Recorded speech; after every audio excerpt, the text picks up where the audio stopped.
The Why Golf podcast is brought to you by Skyscanner, the ultimate travel hack that searches billions of prices on flights, hotels and cars, so you can feel confident you'll always find an amazing deal. We are here at the 152nd Open Championship at Royal Troon, delighted to be joined by the Chief Executive of the R&A Martin Slumbers. Good morning, Martin. Good morning. It's nice, isn't it? Oh, gorgeous. Absolutely brilliant setup here. The R&A, are you happy with what's going on at the Open Championship right now in terms of growing the game? What's going on site to encourage more participants into one of the greatest games on the planet? Well, I think there's a whole series of things and we're very happy on it, and we've developed it every year, and it'll keep moving. But all the way from down the other end with the Golf Foundation, yes, and the swing zone. I don't know if you've been down there. How many little kids? My children have been down there for about 6 hours a day, so they have absolutely loved every second of it. Yeah, I think it's brilliant. To all the way through to what's going on the range and out on the golf course. And one thing that we have done, a little bit older children, but we've really, the camping village has been transformational. If you're it all came out of actually having dinner with my sons, and I said, when I first joined, I said, would you come to the Open? And they were 18 and 22 at the time, and they said, yes, we'd love to come, but we can't afford the accommodation. Yeah. And the camping village came out of that. So if you're an under 25 and you buy an under 25 ticket, we'll give you your tent for free. And there's 10,000 bed nights down there. Oh, it's a fantastic setup. My son Max has stayed there for the last 2 years. He was with me this year, but at St Andrews thought it was brilliant, and the same at Royal Liverpool last year. So very well done. You pleased and 10, 11-year-olds. That's not easy. No, it certainly isn't. One of the big headlines this week was about the prize fund for the Open Championship here not going up too much. Tell us the reason for that and where the money is going and how important it is to go where it is going. Well, we look at the overall financial strength of the game. And I think about it as a pyramid. At the top you've got the very best players, and at the bottom you've got people coming into the game and grassroots game.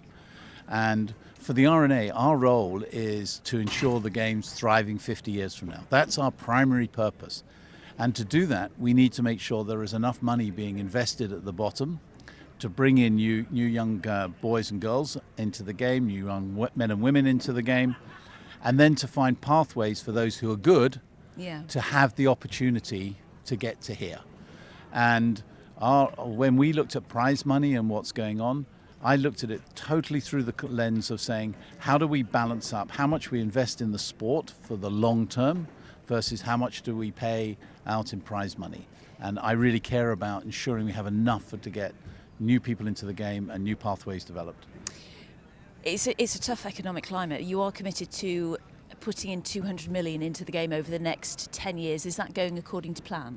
Yeah, we're nearly 2/3 of the way through that, and we'll be over 200 million, which is double what we did in the decade before. Yeah, fantastic. And there was a 5-year strategy in 2021. Can you tell us what the strategy was, and is that coming to fruition? The strategy, there was 5 years before that, which was all about building up the brand value of the Open, getting the Women's Open and getting control of the Women's Open and building a commercial model. Great. The second 5-year strategy was saying, okay, we now got a commercial model that can work. Now we need to invest it into the game and to really start focusing on developing that bottom half of the pyramid we just talked about. And I am very pleased about how that's going. There's over 100 million people in the world consume golf. Yep. There are 63 million of that are outside of the United States of America. It's never been that big. And I think the game is at recreational level is in a really good place, and and you can see it by the number of people who are here. Yeah, you can, you really can. And those who pick up a golf club and go to the driving range, everyone's counted as a golfer, whatever way you play the game, which is marvellous. We want to make it as inclusive as possible, don't we? Yeah, I think there used to be a view that you're only a golfer if you played on a 9-hole golf course or an 18-hole golf course. And I think that's fundamentally changed in the last decade. I think Topgolf played a big part of that in terms of bringing a different perspective to golf. And then, the whole industry's built off the back of it. And there are more people now who consume golf than there are who are members of golf clubs.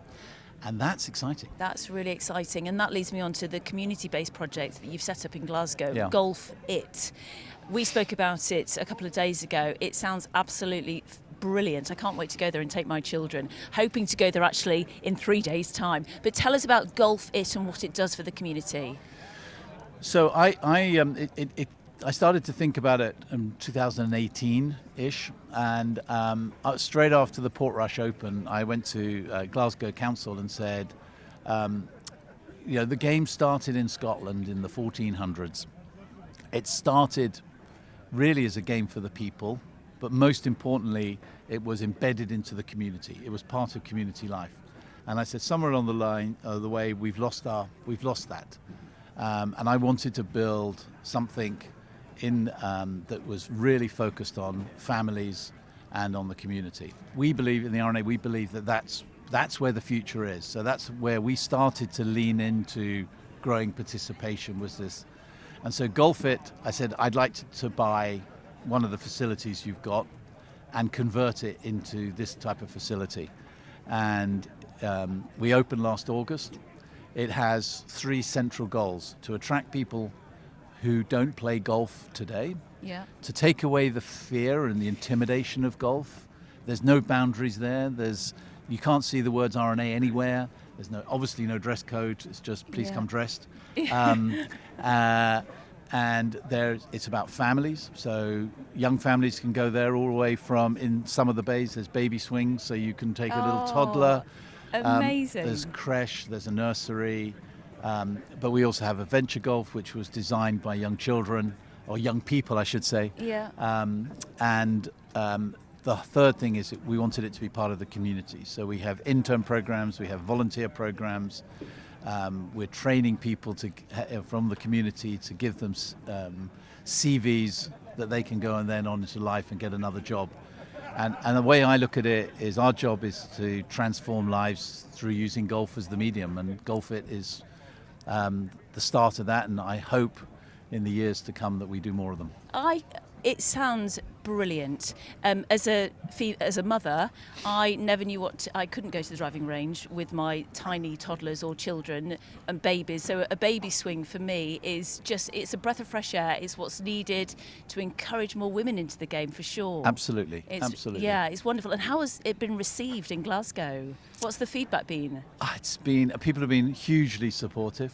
I mean, it's a new business, so it's going to take time to evolve. But it is being deeply welcomed by the community. They're embracing it. I've had some people say this is the best thing that's happened to our community for 15 years. And we're getting lots of people who've never played golf before. And there's some awful golf swings and nobody laughs at anyone. We just say, can we help you? Brilliant stuff. This is what our podcast, Why Golf, is all about. It's about bringing people together, showing people why golf is such an amazing community, whether it's a golf club or a Golf It facility in Glasgow. Hopefully we can spread, and they can be all over the UK at some point. Is that kind of a vision of yours, to have more of them? Yeah, absolutely. And not just in the UK. I mean, we've taken 25 different countries there this week to have a look at it, and 2 or 3 of them said, wow, this would look really good in our country.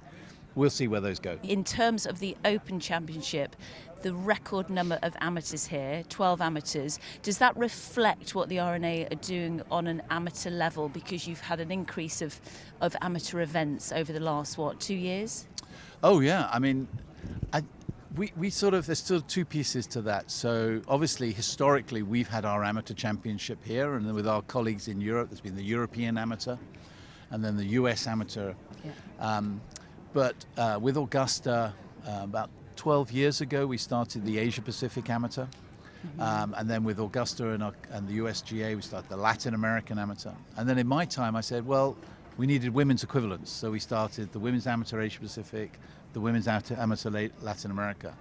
And the last continent to go was Africa. And in February, we did the R&A staged at Leopard Creek, the Africa Amateur for men, and then the Africa Invitational for women.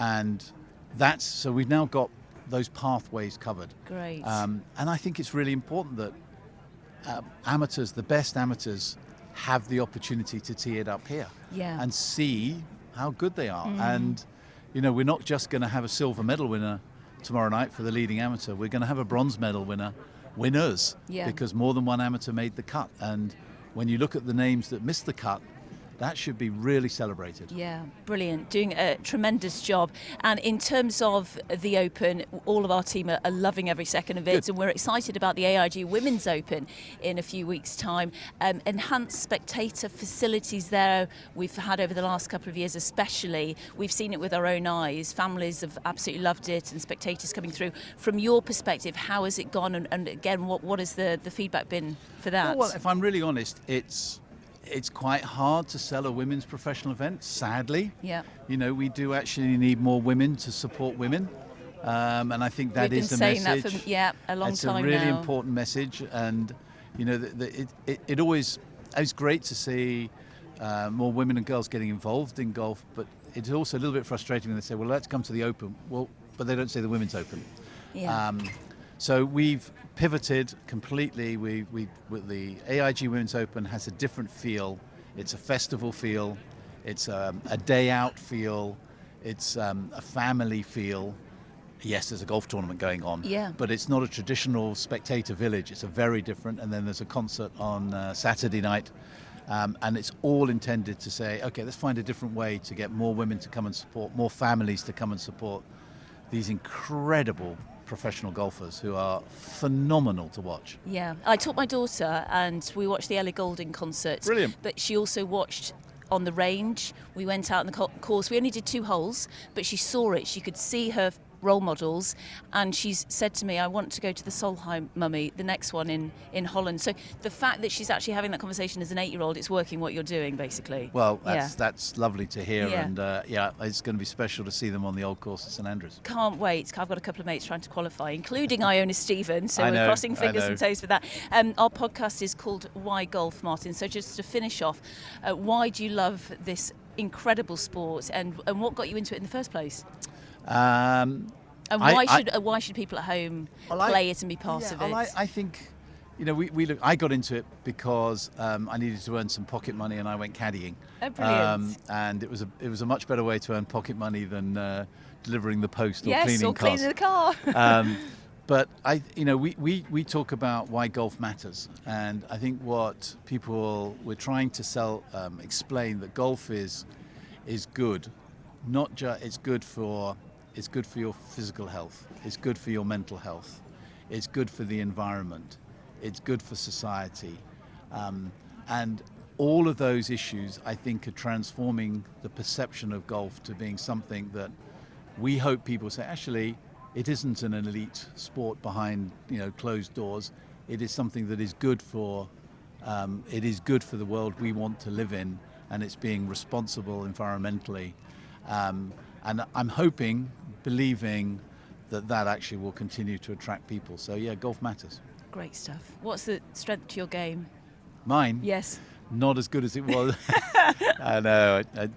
You'll have a little bit my more... big weakness is my mind wanders after about 3 holes, but that's 10 years of doing this job. Oh, well, at the end of the year, you're stepping down as Chief Executive Yep. of the R&A. You've done a brilliant job over the years. You'll have a little bit more time to hopefully play some golf because you've been extremely busy. But thank you for all you've done, and we look forward to speaking to you before November, though. Lovely. Thank you for your time, Martin. Thank you very Martin much. Slumbers on Why Golf. Thank you.